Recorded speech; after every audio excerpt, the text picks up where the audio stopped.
ሚኪ ያላሰበው ነገር ገጥሞታል። በተኛበት ካሌብም እሱን ለማጥፋት ሞክሮ ነበረ። ነገር ግን አሁን ላይ አባቱ አድኖታል ማለት ነው። ካሌብ ግን ሚኪ ከእንቅልፉ ሲነሳ ግን መጀመሪያውንም ያየው ነገር ማመን አልቻለም። እኔን ሊያጠፋኝ የሚችል ሰው አለ እንዲህ ብሎ በድንጋጤ ነበረ የያዘውም ነገር ማን ሊሆን ይችላል ብሎ በጥርጣሬ ሀሳቡን ሄደው።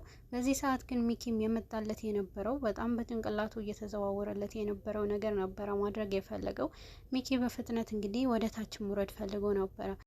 ወደ እኔ ክፍል ማን ገብቶ ነበረ ብሎ እንግዲህ የያዘውን ነገር ይዞ ሲያሳያቸው ነበረ። ግን ደግሞ ብሩኬ ሁሉንም ነገር አይቶ ስለነበረ ብሩኬን በዝምታውን ተውጦ ነበረ። አባቱ ግን የሚኪ አባት በጣም ደንግጦ ነበረ። ልጄን ሊያጠፋው የሚችል ሰው አለ እንዲህ የሚለው ጥርጣሬ ነበረ።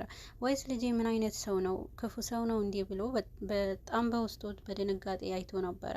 ነገር ግን ሚኪ ያንን ነገር ይዞ ወደ ውስጥ እነሱም ምግብ እየበሉ ስለነበረ ሚኪን በድንጋጤ እዛ ቤት ውስጥ እኔን ለመግደል የሚፈልግ ሰው አለ እንዲህ የሚለው ነገር በያዘውም ቢላዋ ነበረ እንግዲህ ሁሉንም ነገር ለማሳየት የሞከረው።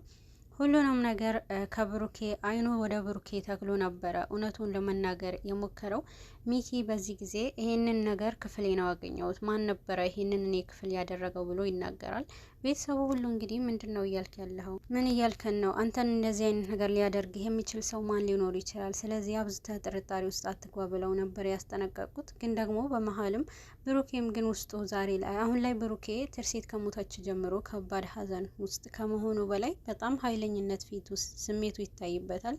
ሚኪ የሚናገራቸው ነገሮች ሁሉ በዝምታ እያለፈ እንግዲህ ኢንስፔክተሩ ብዙ ጊዜ ያስጠንቅቆታል። ሚኪ ፊት የምታሳያቸው ፊቶችን መጠንቀቅ አለብህ። ሚኪንም በጥርጣሬ ውስጥ ስላስገባ ነው ሚኪ ሁሉንም ነገር እጁ እንዳለበት እስክንደርስ ድረስ አንድም ነገር እሱን እንዳታደርገው ብሎ እንግዲህ ለብሩክ ማስጠንቅቆት ነበረ። ብሩክም በዚህ ጊዜ ሚኪ የትኛውም ነገር ቢናገር በትዕግስት ለማለፍ ወስኗል።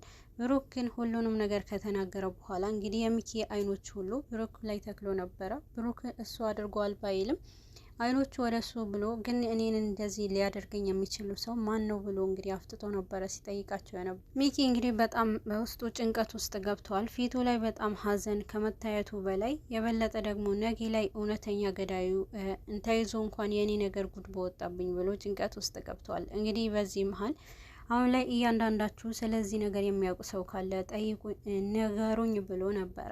እኛ እዛ ክፍል ማናችንም ልንገባ አንችልም፣ አንተ ምናልባት ሰክረክ እያሉ እንግዲህ ይበልጥ ደግሞ ርብቃ ምናልባት እኮ አንተ ልትሆን ይዘኸው ምናልባት እኮ አንተ ይዘኸው ገብተህ ሊሆን ይችላል። ስለዚህ ሰክረ ስለነበረ አላየህም፣ ቤትህንም እኮ አልዘጋህም ነበረ ብላ እንግዲህ ርብቃም ትቀልድበታለች። ሚኪ በጣም ተናዶ ነበረ። ምን እያልሽኝ ነው? አንቺ አፍሽን ዝጊ እያለ ታዲያ እዚህ መጥተህ ማናችንም መውቀስ እኮ አትችልም። ስለዚህ የራስህ ጥፋት ነው እንግዲህ ርብቃም በራሷ መንገድ ስትነግረው ነበረ። ርብቃ አሁን ላይ በጣም በውስጧ ክፋት ይዛለች። እንግዲህ ትርሲት ከሞተች በኋላ አይኗ ሁሉ ወደ ብሩኬ ጥላለች። ብሩኬ ጋር እንዳትደርስ ደግሞ ልዕልት ከሩቅ ሆና በጣም እያስጨነቀቻት ትገኛለች። ብሩክ ማን ደወለልክ? ለምን ተደወለልክ? እያለች እንግዲህ ስልክ በተደወለ ቁጥር ርብቃም ስታስጨንቀው ነበረ። ርብቃ ማን ነው የደወለልክ? ደግሞ ከልዕልት ጋር ማቆም አለብህ፣ ወደ እሷ አብዝተህ መቅረብ የለብህም እያለች እንግዲህ ከባድ ትዕዛዝም ስትሰጠው ነበረ። በዚህ ጊዜ ግን ርብቃ ለምትናገራቸው ነገሮች አባቷ ግን በጣም ተናደውና ምን እያልሽ ነው ልጄ? መቼ ነው አንቺ ምላስሽን እንደዚህ ያበላው? እስኪ ምላስሽን ተስተካከይ፣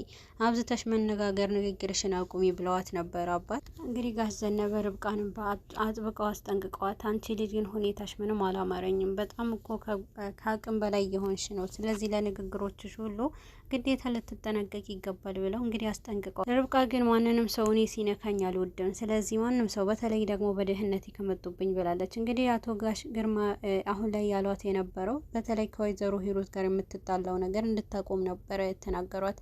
ብሩኬም በዚህ መሀል በዚህ ነገር እሱንም እንድትስተካከይ ብሏት ነበረ። እሷ ግን እንደማትሰማና ማንም ክብሬ ሲነካብኝ ዝም አልልም ብላል። እንግዲህ ወይዘሮ ሂሩትና ሚኪም አንድ ሆነዋል አሁን ላይ። በተለይ ደግሞ ወደ ጋሽ ዘነበ ጋር ስልክ በጣም እየደወሉላቸው ስለነበረ ቤቱም ሊሰራላቸው የሚፈልጉ ሰዎች ወደ ቤቱም እንዲደውሉ እየደወሉ ነው ቤቱ ተስተካከለ ወይ ብለው እየጨቀጨቁት ስለነበረ ለብሩኬ ነግሮታል። እና ቤቱ እንዲሰራልን ብለው ሰዎች እኮ በጣም እያስጨነቁኝ ነው ብሎ ነበረ እየተናገሩ የነበረው። ነገር ግን ይሄ ነገር ከትርሲት ከሞተች በኋላ ቢያንስ ለሀዘናችን እንኳን እረፍት ቢሰጡን ብለው ነበረ የተናገሩት።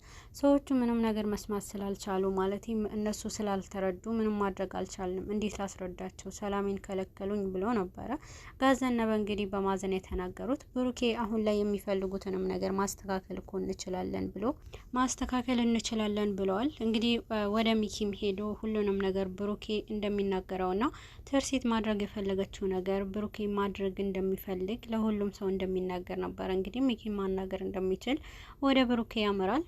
ወደ ሚኪ ይሄዳሉ፣ ብሩኬንም ከጋሽ የሆነው ነገር ግን ሚኪ አሁን ላይ ትክክለኛው ነገር አሁን ጊዜው አይደለም ብሎ እንግዲህ ብሩክ አሁን ለምንድን ነው ጊዜው አይደለም ብሎ ብሩኬ በጣም ኃይለኛ ሆኖበታል። እንግዲህ ሚኪንም በጣም በኃይለኛ ስሜት ነበረ። አሁን ላይ ስለ ቤቱ ልንነጋገር ነው የመጣ ነው እና ቤቱ ግዴታ አሁን አንተ ማሰራት አለብህ፣ የትርሲትም የጀመረችው አንተ መጨረስ አለብህ ብሎ ነበረ ብሩኬም የተናገረው። ብሩኬ የተናገራቸው ንግግሮች ምንም ፋይዳ እንደሌላቸው ይናገራል።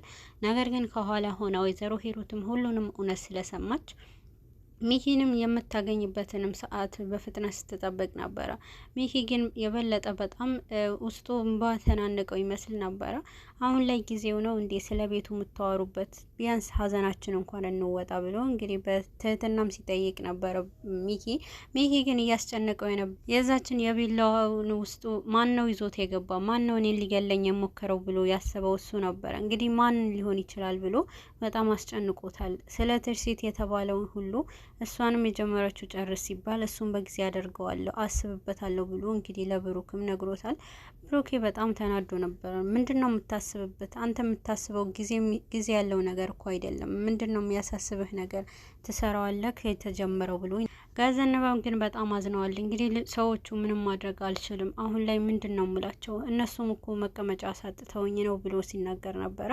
በዚህ ሰዓት እንግዲህ ሚኪ እኔ እኮ እንደፈለኩት ማድረግ አልችልም፣ በዛ ላይ ደግሞ የፍርድ ቤት ግዴታ ትዕዛዝ መሰጠት አለበትና ከዛ ትዕዛዝ ከተሰጠ ደግሞ ሁሉንም ነገር መጀመር እንችላለን እንጂ እና ለዛ ነው ጊዜ የሚያስፈልገኝ ብሎ እንግዲህ ሚኪም ለሁሉም ሲናገር ነበረ። ጋሽ ዘነበ በዚህ ሰዓት ነበረ በጣም ያዘኑት። እንዴት ሊሆን ይችላል ታዲያ ቤቱ አይሰራም ማለት ነው? እነሱስ ምን ልላቸው ነው ብሎ ነበር የተናገረ። እንግዲህ ብሩኬ በጣም ተናዷል። በሚኪ ንግግሮች በጣም አዝኖ ነበረ። እንዴት እንደዚህ አይነት ነገር ትላለህ?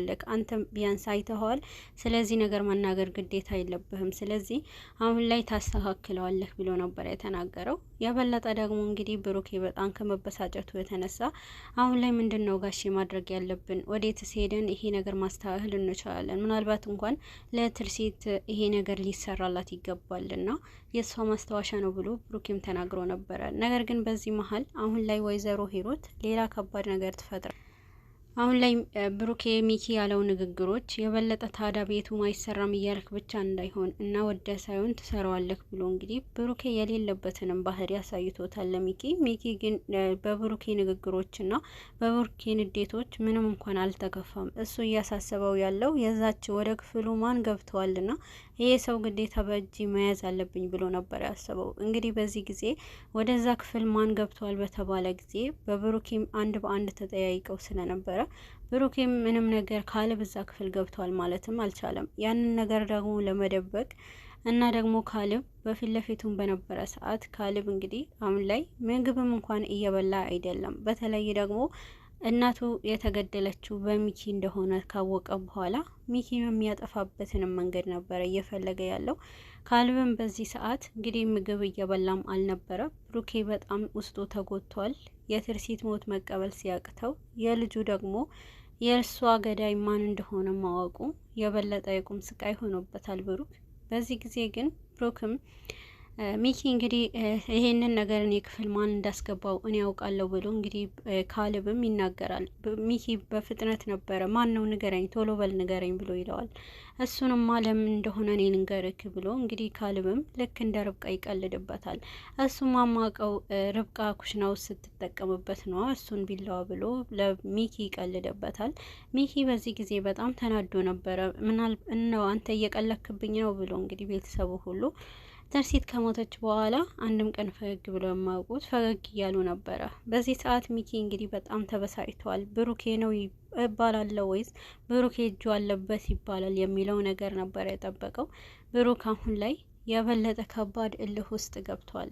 ከትርሲት ሞት በኋላ እንግዲህ ማንንም ሰው ላይ ምህረት እንደማያደርግ ነበረ ሲናገር የነበረው እና ደግሞ የበለጠ የካልብ ሁሉ ነገር ማወቅ ወጥቶታል። ምንድነው የማደርገው ብሎ እና ደግሞ ካልብና ፌበንም ከባድ የሆነ የአእምሯቸውን ውስጣቸው በጣም ከባድ የሆነ ስሜት ውስጥ ገብተዋል። ብሩክ ልጆቼን እንዴት ነው እኔ እንዲያምኑኝ እንደምወዳቸው እንዲያውቁ ብሎ ነበረ። ካልብን በተፈጠረው ነገር የበለጠ አንተ ስለ እናቴ ማትወዳትም ርብቃ ብቻ ነው የምትወደው ብሎ በጣም ተናግሮት ስለነበረ ካልብን በቃ ይሄ ነገር የሚያስበው ለምንድን ነው ልጄ እኮ እንደማልወደው ነው የሚያስበው ብሎ ብሩክን በጣም ተሰምቶታል። እንግዲህ ብሩክ አሁን ላይ እንዴት አድርጌ ላሳምነው ብሎ ነበር የተናገረው።